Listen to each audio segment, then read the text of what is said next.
Good afternoon, ladies and gentlemen, and thanks very much for coming into this session this afternoon. I'm aware that it's getting towards the end of the day, and so we're well and truly into the graveyard shift, and hopefully we can keep you entertained for a little while. My name's Kirsty Sadler, and this is Zara Boma.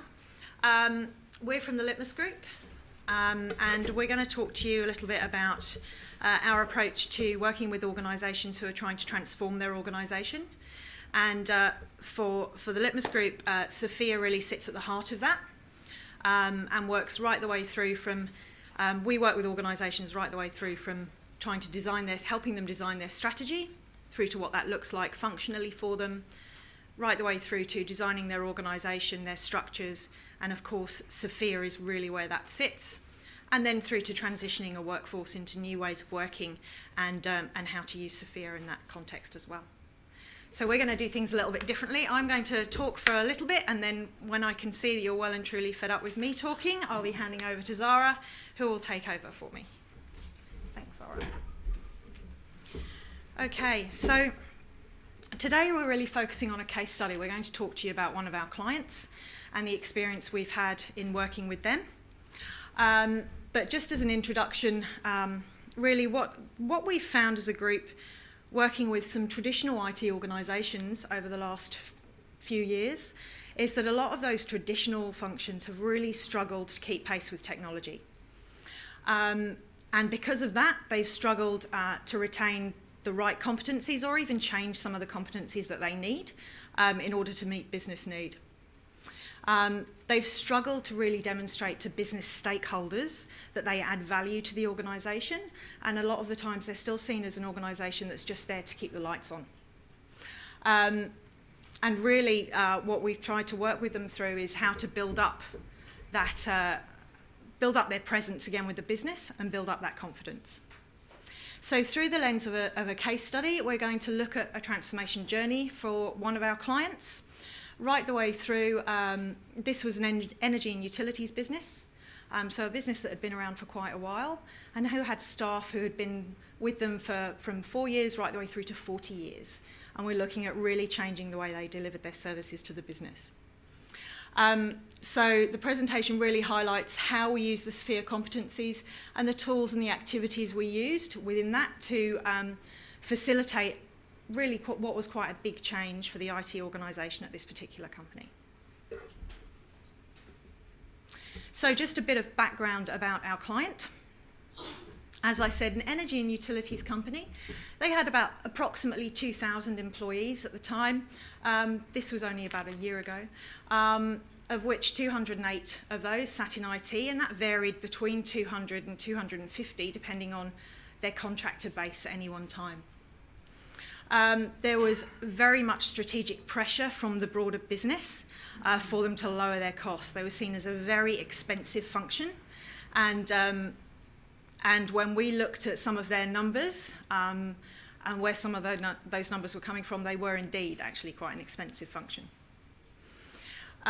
Some of the other pressures that they were under was that there were new network monitoring coming in, so there were new metering technologies that were coming on board that as an IT function, as an organisation, they needed to get to grips with and to be able to roll out to the business and support the business through. They also had numerous communication type strategies, and there was this issue with IT-OT convergence, etc. So there were a lot of different strategies coming down from the business, and there's also a big focus on customer experience. The market was getting more and more competitive, and so for the business and therefore IT, there had to be a much broader focus on not only internal customers but external customers and what their expectations were. So that's a bit of background about our client. And really why SFIA became relevant for this particular organisation were because of some of the things that were coming out of the business. So consumer behaviours were changing, expectations on IT were changing. There were emerging new technologies constantly coming in, particularly, yes, around digital, but around mobilisation and things like that, which they hadn't had to deal with before. There was increased competition coming from the market. The energy and utilities market has become flooded with various different organisations who look to work in that space now, and so they had to make sure that they themselves were far more competitive. There were changes in regulations, which also meant they couldn't stand still. And finally, far higher consumption of data. So more and more data was being asked for and expected to support the way they were going forward. And through all of those things, that's where the organisation actually identified, first and foremost, that they needed to change the competencies that they had in IT, and felt that SFIA was really one of the things that would enable them to do that. So we'll just talk through some of the situations that the business, that IT was in, and the impacts that those were having on them. So business confidence in IT was really low with this organisation. They weren't seen as a strategic enabler at all. They were, as I mentioned earlier, seen as a function that was purely there to keep the lights on, put boxes on desks, etc. And because of that, one of the impacts of that is that the business started to set up their own shadow IT organisations. They'd go outside of IT, a lot of the time without IT having any knowledge at all, and would bring in contractors or consultants to develop things that they wanted specifically for their business, which meant that IT itself had very little visibility of what was actually going on, and had very little control of security and data that was out there. There was a lack of strategy and control on the workforce. So what we're talking about here is that when IT were responding to key issues that were coming out of the business, when there was a new application and the business said, please point over there, IT, we need you to do this for us now, IT would go out there and grab a contractor and bolt them on. Or they would grab an application and bolt it on. And what that meant was that the contractor permanent headcount was really weighted far more than it should have been in that particular context to the contractor. So it was a 40-60 split between contractors and permanent heads in this particular organisation, which led in itself to extraordinarily high costs, although some of those were hidden in projects and programmes and were kept under the line because they could be billed to CapEx as opposed to anything else. There were still escalating costs. And no strategy of retained workforce skills versus contractors. So with having the contractors coming in with all of these great skills, there was never anything then to ensure that there was anything passed over from those contractors over to permanent members of the team. So they had contractors who had been in place for up to 5 years, who had come in to deliver an initial program and then had moved over into BAU in order to sustain that. And there was nothing around how they could then move any of those competencies to within their workforce. So they were changing their environment, but not changing the way that their people needed to work within it. And there was particularly low competence in the internal workforce around vendor management, business partnering, which was a key thing that the business said they needed, and emerging technologies, so all of the innovation around technology. There was very little of that. Some further situations, employees couldn't see any career pathways for them. The length of tenure in the organisation varied, as I said, from sort of a few years up to 40 years. And some people had very much stayed where they were. They'd developed a very comfortable area for themselves and were very good in those areas. But actually, they didn't really see anywhere else they could go. And so the engagement was appallingly bad, staff survey-wise, within IT. And it became very difficult for them to attract talent as well, because they couldn't actually articulate to new people wanting to come through the door as to what their career might look like within IT. Lack of skills in vendor management was a key issue for them. They were looking at changing the way that they delivered their services, so they were looking at a much more blended approach to keeping certain key skills in-house, but also wanted to have a partnership strategy that enabled them to work with external vendors as well. However, they didn't have anybody in-house who could actually work commercially with vendors or manage vendors to ensure that they got the most value out of them. So vendor performance had become pretty poor. Most programs and projects ran over and were more expensive and went on for an excessively long period of time, for far more than had been planned for initially. And there were no skills in IT to actually engage with the business, and this was a real key one for them. The business, as I said, had this perception that IT were just there to keep the lights on, phone them if there's a problem, phone the help desk, that was about it. Actually, what IT needed to be was an enabler for the business to actually deliver its strategy. And there was no one within IT who could actually have those conversations with the business and understand from a business perspective what IT could do for them.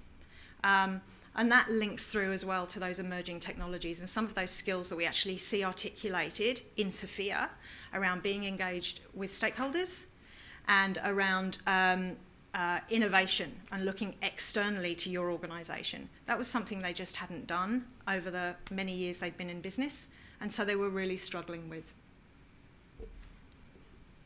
I'll hand over to Zara. Thank you, everyone. So we came along to help them out, and as you can see, it was an exciting journey where we got to see the end-to-end process. So we started off in a very similar place to we talked about in the last talk, which was about organisation, diagnostics and vision. So what is the organisation, where are they going, what do they want, what do the customers want? So that was a real opportunity to IT to step up to the table and show that they were aligned to what the customers wanted, which really helped build, just that process in itself helps build confidence that IT are at the table. The next important part is the collaboration and functional model. So what we look at, it's a bit like the purpose that we talked about in the last talk. So what are the key elements that IT need to deliver against that strategy? So we map that for them, and the collaboration model, which is who is responsible and accountable for what. So you saw last session we talked about what the organisation design is about. Well, those accountabilities really help understand in the organisation, IT organisation, who is going to deliver what functions. So that's where we started. What are we about and who's doing what? From there, we helped develop the org structure. So that really then looks back to this is how we're going to deliver, this is the functions, this is how they all line up. And we looked at the competency models required to deliver the new strategies. So what are some of the competencies? Well, they're business engagement, digital emergence, obviously contract management was a big thing, all of those business engagement skills. So all of a sudden we started drawing a picture of what the future needs to look like before we even start sort of looking at SFIA. And then we needed to know what's the process and governance that we need to make sure the IT investment matches what the business actually want. So how are we spending our money and how's it going to deliver against the strategy and what the customers are expecting of us. From there we can look at what roles we need and aligning the job descriptions to make sure that that reflects in the job descriptions as well, the right competencies. We also looked at what sort of workforce do we need, what are those in-sourced versus outsourced skills. So what do we want to retain, what's important, what's going to make the difference, and what are we going to buy? And that was all part of the underlying business case that we'll talk about next. We looked at then what sort of learning development, we looked at assessing the staff, then what are the gap between what we've got internally and where we need to be, and then where do we source and how do we source that flex. As part of it, career pathways are really important, so we mapped out what are our pathways that you can move from your competencies across the organisation but also up. So then you can look at what sort of competencies does our workforce have and where should they go. And that then sort of maps into the competency model as well.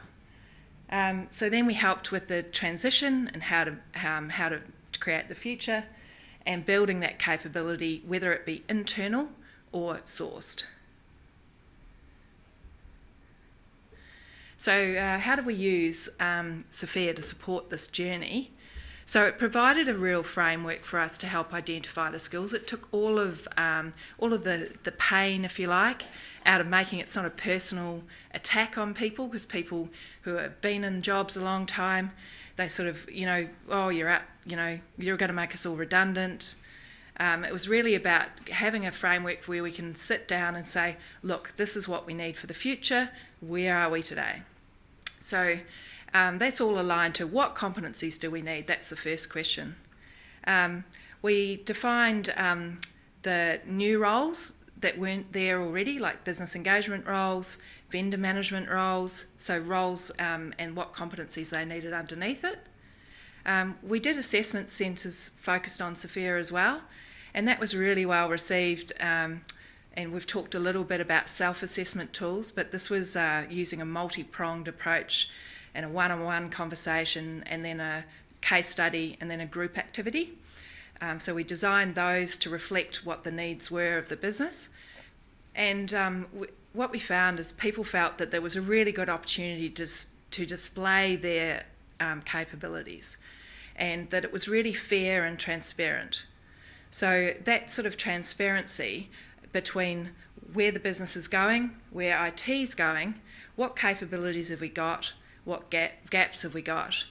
People really felt a lot more empowered by the process.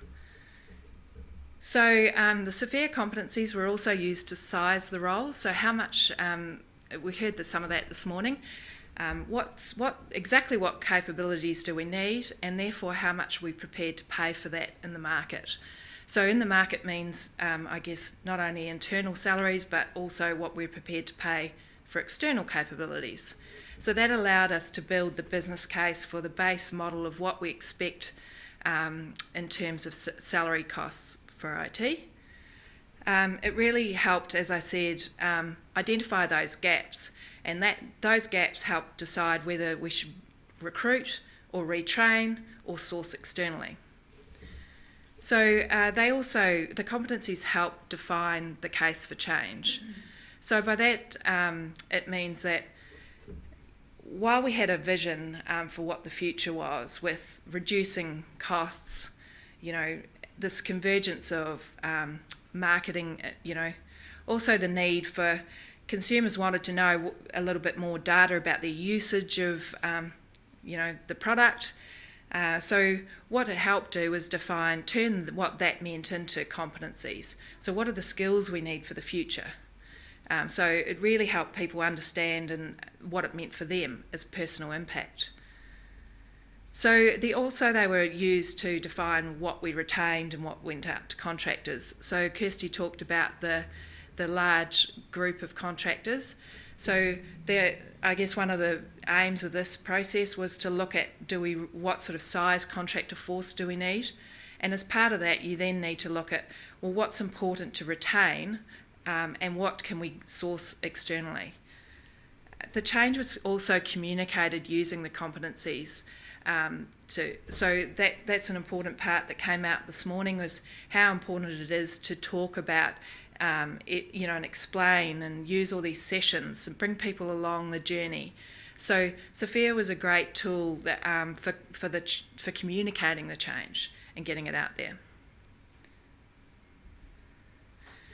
So we talked about some benefits this morning, and I know some of you were interested in what it actually meant. So there were great benefits to the staff in this process. As I said before, they felt it was fair and transparent, that they all got an opportunity to display.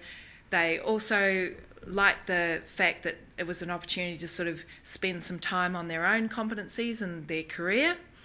And then that they could then see a career pathway, because one of the key characteristics is that I'm sort of stuck in my silo. I'm not really sure. I'm a BA. Does that mean I can be a BA somewhere else, or what else am I going to do after my life as a BA? So the other thing was that the key stakeholders, such as the business and the vendors, started to take IT more seriously. So by building up these competencies, all of a sudden IT was seen as taking more proactive ownership, I guess, over their own brand, over their own competencies, skill sets. So that really helped build up the confidence that they had the right capabilities to deliver the new strategy. The other thing that allowed was that training is now clearly linked to delivery of the strategy and to their own competencies. So all of a sudden the training program, they could see where the pathway was going and it was linked to the strategy. So they were kind of some of the personal benefits to the staff, but to the benefits of the organisation was more market, I guess, if you like, because this is what a lot of finance guys are asking you when you put up a business case for why spend money on SFIA. And when you're prioritising projects, you need to know what the outcomes are going to be. One of their outcomes was cost reduction, which is probably what everyone wants to know. Now, the cost reduction wasn't in your traditional headcount, although there was a minor adjustment to headcount. The cost reduction actually for them was in the contractor FTE split. So Kirsty talked about some blowing out costs, 40% contractor base, 60% FTE.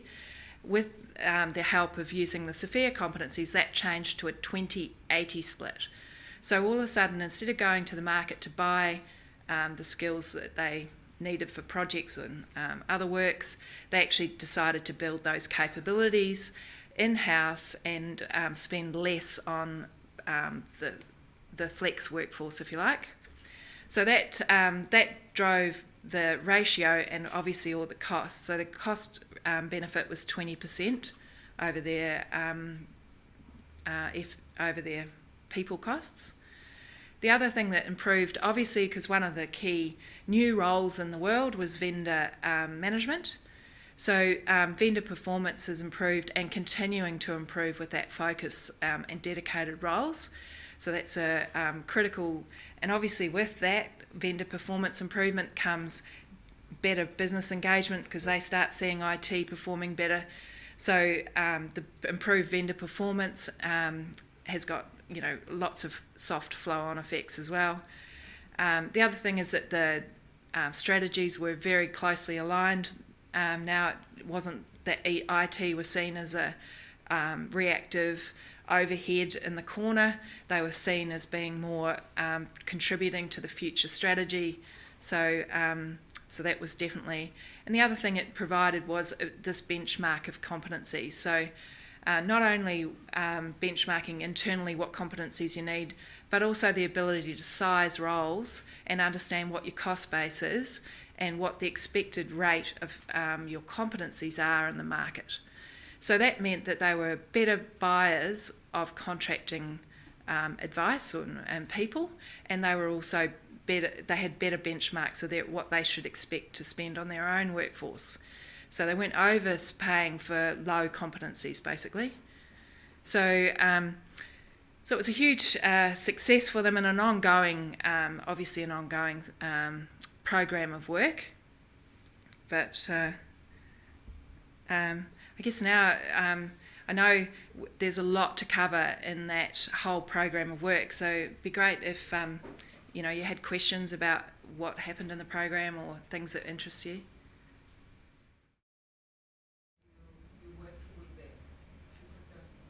The type of what structure? Career sorry? pathway. Career pathways. Do you want to go? Yeah, sure. So you know the 89, I think it is, different competencies. 96. It's numbers. So they are mapped, and sometimes you can map them into job families, but basically you map them into like-minded roles. So you can see where you've got, the same competencies, or not exactly the same, obviously, otherwise it'd be the same role, but similar set of competencies so that you can look at where the pathway across might be. So and that's where families are quite a useful tool, in that if you're a BA, you sit in a family, you've got core competencies that can move across. You might have extra technical capabilities, but there are pathways across the organisation with development of those technical capabilities, and likewise up. So there's a kind of sort of a sideways move where you can use your base competencies with an extra one or two, and also then what you need to do to go from a 5 to a 6, which is expectation of going up into the next level. So if you want to be if you're an L5 who wants to be an L4, you need to improve on these competencies. But as some of the earlier discussions were saying, it doesn't mean to say that if you're an L3 or 4, that you can't be a 6 in certain competencies. So you can still be an expert in your particular area, but it's just to move up, you've got to add business engagement or people leadership or a different type of technical skill, for example. What system did you use to document that? We used our own tools that we developed, so we didn't use a piece of software as such. So we also worked it into, so there are a number of different ways of doing it. Some organisations have worked with us where they've actually used one of our tools with a line manager actually sitting with their person and going through their competencies, using a competency tool and saying, right, so where would you like to go, what are your aspirations, and having some of those career conversations in that sort of forum. We've also used it through the assessment centre piece, which Zara talked about, which enabled people to understand if they were asking to be assessed through an assessment centre for a role which actually was above their current grade, for instance, or was something slightly different, then at the end of that they get something which says to them, so this is how you performed against those particular competencies in that role, and these are the areas where you need to develop in order to move up or sideways. Yeah, so we've got a number of different ways of doing it. The example you've given here sounds like it's an organisation that we was aware of and looking towards SFIA anyway. What if you had an organisation that had never heard of it? How would you sell or change that engagement in that circumstance? Yeah, you usually start with a sponsor who has heard of it, obviously, or we come and, usually there's some sort of prior knowledge. In the cases that we're working at the moment, my client, for example, SFIA had never been used, or any competency framework for that matter, and they've introduced it as part of the transformation program. So there are other triggers, actually very similar to this client, very similar, same industry. So under exactly the same pressures, but no concept, and it's been used as a communication tool around this is what we need to do to keep up with the strategy. Exactly as the last project, and I guess the staff have been brought on that process, and they've had a similar reaction to going through the assessment centre process. They've got all new job descriptions. And although it's been a bit confronting, it has added a lot of structure and a pathway, at least, for the staff. And I think while there's an element of fear, there's also an element of relief. I also think what we try and do at organisations, particularly where there is less awareness of this at a top level, so particularly when organisations are trying to get some investment to be able to do something like this, is to not just talk to the IT community, but to talk to the HR community as well. So we generally have conversations with the CIO, but also with the HR director or the director of people and culture as well, to get them across why this particular framework why SFIA as a framework is so important for IT, that there isn't anything else which is as technical and as comprehensive for IT out there. And actually getting them to understand that and how it can help manage their workforce through the different things that we talked about actually starts to gain that buy-in. I think the other key thing for the broader community outside of IT also is the fact that it's also COBIT and ITIL aligned in terms of what we do. So underneath this, as part of the collaboration model, we also define processes depending on obviously the client, but we sometimes help deep dive into particularly the key processes where there are capability gaps. So we're aligned to whatever they do, all of the best practice, and also HAY. So from an HR perspective, when they come to us and say, look, we're kind of using our frameworks, does yours fit with HAY? We say yes. In fact, the SFIA competencies actually help inform your HAY grading and will give you a better outcome for grading your people. So all of a sudden, all of our projects, we work very closely with the HR and the finance community, and we find it gives them some comfort, simply because a lot of them don't understand what happens under the hood in IT. So anything that gives them extra information is usually well received. Yeah, absolutely. Any other questions? I think there was a gentleman back there. I think you've answered it. We're going to ask you why you chose SFIA. I think you've answered that. But the e-commerce of the European Union looks pretty interesting as well. The e-commerce framework, Oh, yeah. which is giving, not as comprehensive, but getting there. This we're finding SFIA is getting more and more traction in Australia now. It's obviously been around for quite a while now, but actually we have clients come to us who actually look on the internet and see SFIA and actually come to us to ask us about it. So I think the IT community in Australia is becoming far more aware, and particularly when you can link it to actually being able to deliver outcomes and benefits for them, then yeah, it's something that they're really engaged on. Yep. So it's e-commerce, not e-commerce, Right. We knew what you meant. Any other questions? Just on the start of the presentation, spoke about the organisation being very costly. Did you have good benchmarking or other information to be able to determine that?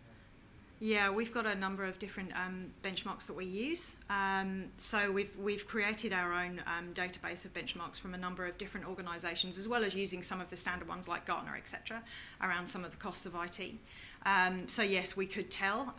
We did a lot of analysis up front in that particular circumstance to really understand the cost profile of IT in comparison to the business, cost to serve, all that type of information.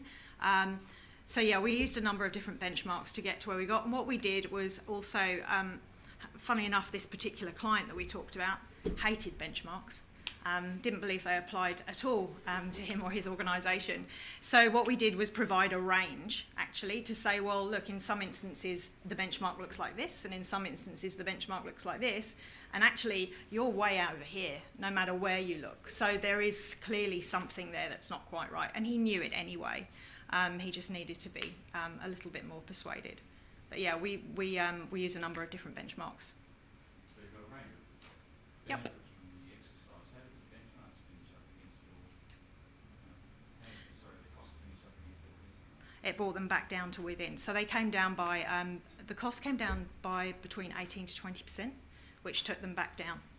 And they've managed to retain that as well. So I met with the client only a few weeks ago, actually, and they've managed to retain where they've got to, and in fact continue to improve on some of those other benefits as well. So in terms of the contractor permanent mix, did that reduction to 20% introduce any level of risk in terms of their ongoing provision? Well, it meant that risk had to be very carefully handled in terms of knowledge that had been established, and one of the things they looked at, where they had key knowledge that was sitting with a contractor, was actually asking that contractor if they wanted to be converted to perm. They also set up, alongside this, we helped them set up various vendor panels so that contractors came through just 2 organisations as opposed to 10 organisations, which was becoming very costly for them.